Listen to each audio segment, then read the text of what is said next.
We're at the Botanical Gardens with Miss Ruth in the Bronx. We had a lovely train ride up here.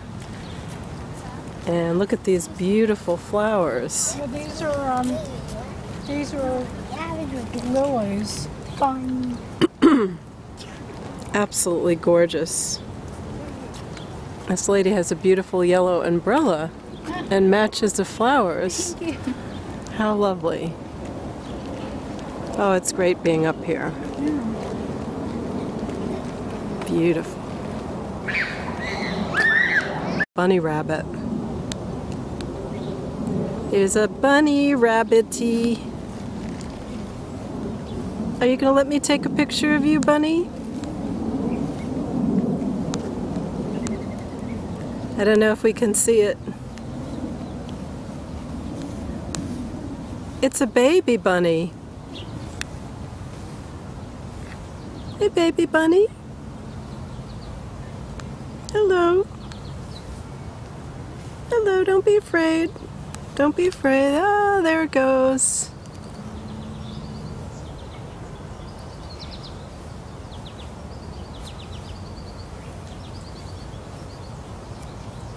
Mother Nature.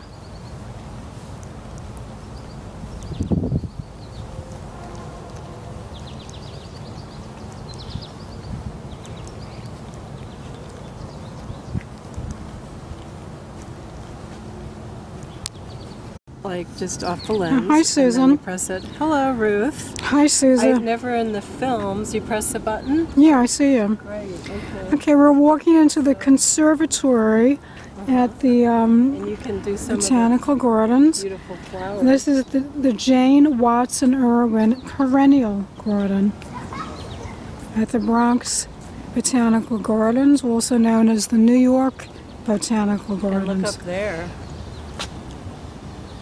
Isn't that beautiful? Yeah. Well, what do you think of the Botanical Gardens, Susan? I'm happy to be here with you, Ruth. It's a beautiful day, and thank you for inviting me. We had a great subway ride, and I'm having a fabulous time. The only thing about the video is that you can't smell it. Yeah. Capture all the beauty. I love these flowers, these purple flowers.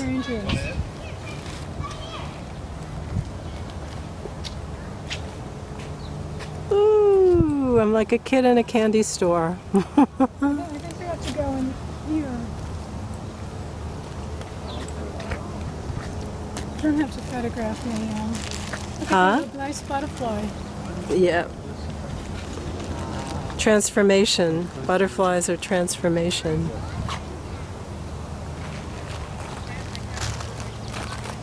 And they keep it so clean and Yeah, it really is like a paradise, right? it is. I'm glad we came up here. I mean, it's a little warm, but it's quiet. You know, it's peaceful, and we could always stop and get a cool drink or something and yeah, there's a cafe. meditate. So you can get a nice tea. Fine.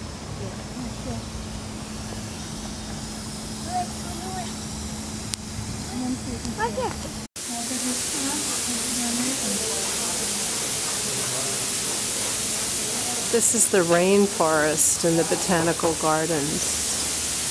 Tropical plants.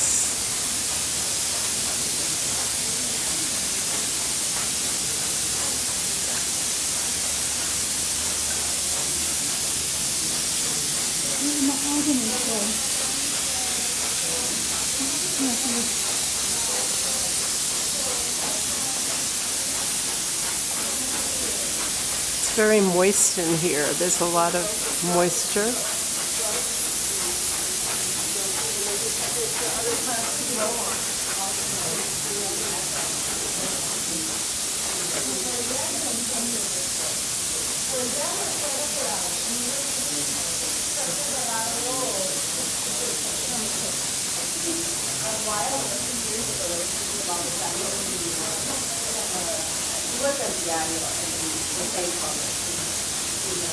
Nothing really about the site. Okay. But since I like to expand it to more communities, we continue working on it. Still so much that needs to be done. I like to have the help from Latino press to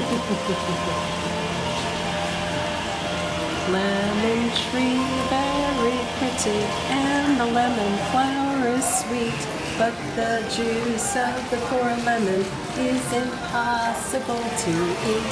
Lemon tree, very pretty, and the lemon flower is sweet, but the juice of the poor lemon is impossible to eat.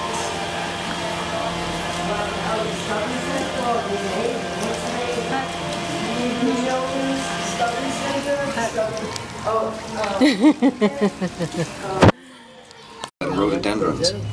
Chosen for the intensity and duration of their blooms, a variety of species is planted in the shade of native oaks, tulip trees, and sweet gums. While the crescendo of pink, white, and lavender flowers is at its peak in May, broad sweeps of beautiful woodland wildflowers provide color for much of the year.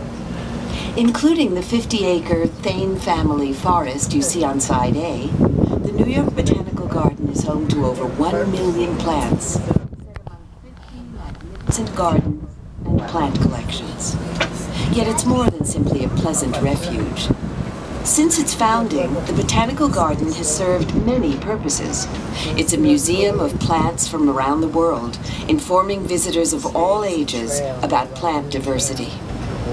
The garden is also a world-renowned center for plant research, conservation, and education. But even more. Directly opposite on side B is a varied group of shade-loving dwarf conifers. These, along with a group of sun-loving conifers just ahead, contain an astonishing variety of small trees that take decades to grow only a few feet tall. They range from yew and hemlocks to pines, spruces, and firs. All are great plants for home gardens, and grows plants under specialized conditions for study, research, and conservation. In 8 distinct growing zones, staff members cultivate alpine, desert, tropical, cloud forest, and temperate plants that are displayed throughout the garden. The garden grows and cares for over 1 million living plants. Seasonal exhibitions alone can require upwards of 13,000 plants grown from seeds or cuttings. It's an enormous task, but the Nolan greenhouses make it possible. In this cutting-edge research facility, plants are also grown for scientific study. In its role as an international plant conservation rescue center, the garden nurtures thousands of rare and endangered plants. The library's Gallery presents 7 exhibitions each year. Inside the library building, you'll find a display of stunning orchids in the first floor rotunda. In the British Science Rotunda and Gallery, The Lorillard family, who once owned the land which the garden now occupies, made their fortune in the tobacco industry. This mill was used to create snuff, a popular alternative to smoking tobacco.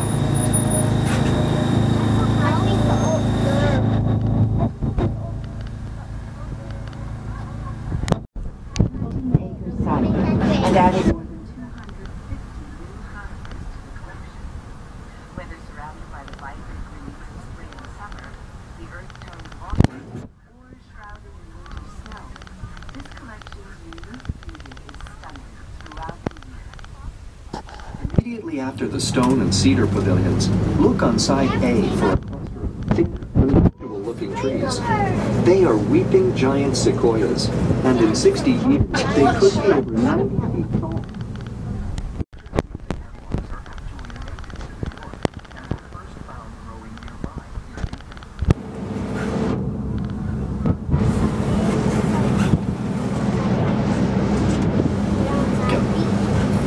Next, on side A, watch for a distinctive tree with many long branchlets hanging straight down from the main branches.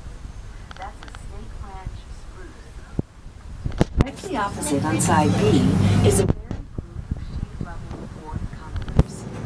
These, along with a group of sun-loving conifers just ahead, contain an astonishing variety of small trees that take decades to grow only a few feet tall. They range from yew and hemlocks to pines, spruces, and firs. All are great plants for home gardens. As we come around the bend, look to side A. There, standing on its own near the road, is a distinctive pyramid-shaped tree. It is the R.H. Montgomery spruce, named after the man who donated many of the rare conifers in his collection. All R.H. Montgomery dwarf blue Colorado spruces are descended from this one original plant.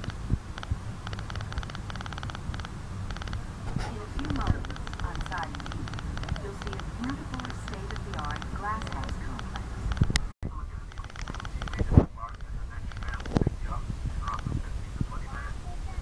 Our last tour of the day usually tramps up at 5:30, so keep that in mind. Our next stop is the library building.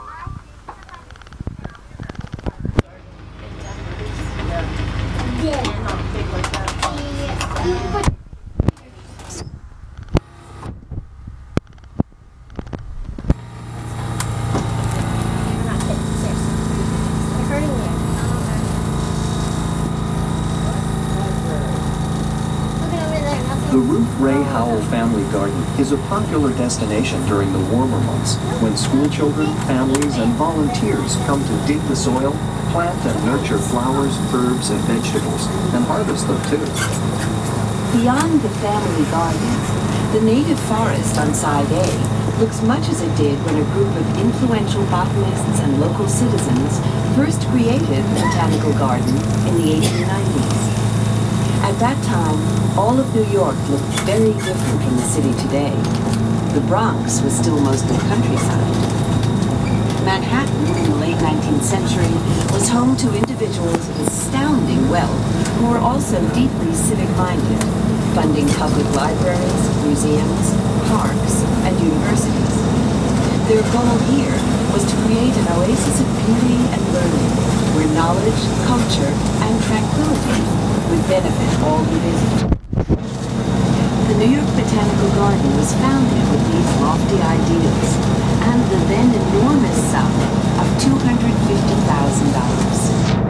Many prominent citizens contributed funds, including financier J.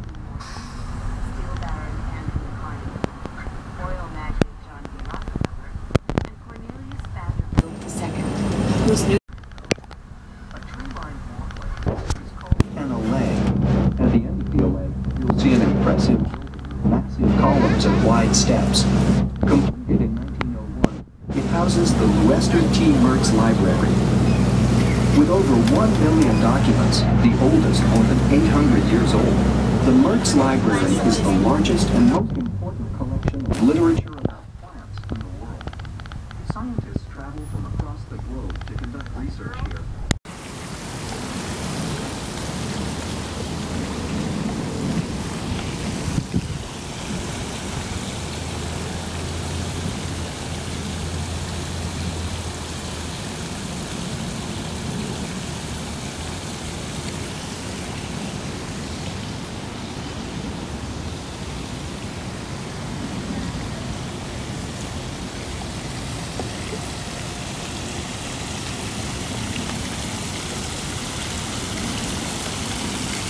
Yeah, wave your hand like the Queen, like this. It's from the wrist. Good night. It's been a beautiful day. Thank you. You look like a British woman with the hat. Oh, I with mean, the hat. That's the royal wave. Yeah.